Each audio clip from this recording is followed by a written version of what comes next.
तकबीर, नारे तकबीर, नारे तकबीर, नारे तकबीर, नारे तकबीर।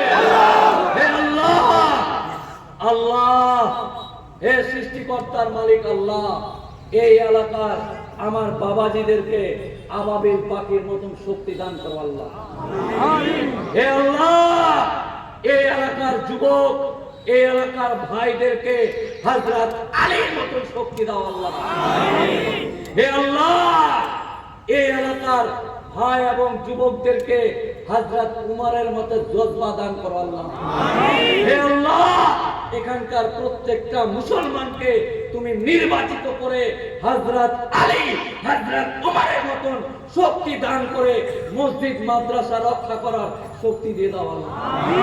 হে আল্লাহ, এই ভারতের মাটিতে বুকের পাটা উঁচু করে আগামী দিন শত্রুর চোখে চোখ রেখে যেন আমার ছেলে মেয়েরা এই দেশে বিরাজ করতে পারে আল্লাহ। হে আল্লাহ, হিন্দু মুসলমানের সম্প্রীতি বজায় রেখে আগামী দিন এই দেশের পতাকা নিয়ে কবরে যেন যেতে পারি আল্লাহ।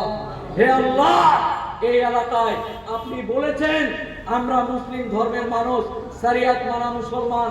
আপনি বলেছেন শেষ নবীর পর কোন রসুল আসবে না আল্লাহ, কিন্তু আপনি আমরা জানি, শরিয়তে দেখেছি, হাদিস কোরআন ঘেটে দেখেছি, মক্কা বাঁচাতে এইটুকু পাখি আবাবিল, ওই আবাবিল পাখির মুখে কাপড় দিয়ে তুমি অত বড় রাজাকে তুমি ধ্বংস করেছিলে আল্লাহ।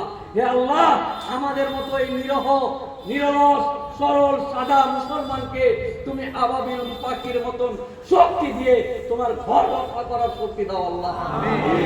হে আল্লাহ, হযরত আলী, হযরত উমর রাদিয়াল্লাহু তাআলা আনহুর মতন শক্তি দিয়ে আপনার সম্পত্তিগুলোকে আমরা যেন রক্ষা করে কবরে যেতে পারি আল্লাহ।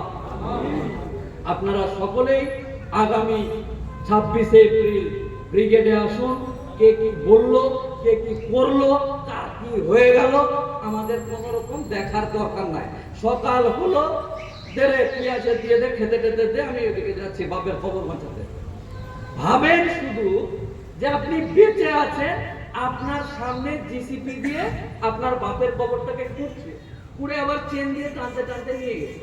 মানে কত বড় সাহস হলে এই আইন পাস করার শক্তি পায়, মানে কতটা খারাপ এবং নিকৃষ্ট ভাবলে যারা আমাদেরকে কিছুই মনে করে না, পুজ হয়ে গেছে রক্ত, ভাবলে এই আইন পাস করতে চায়। তাই আগামী দিন একত্রিত হয়ে আল্লাহর কসম দিয়ে আপনাদেরকে বলে গেলাম যে এটাই শেষ, করেঙ্গে ইয়া মরেঙ্গে।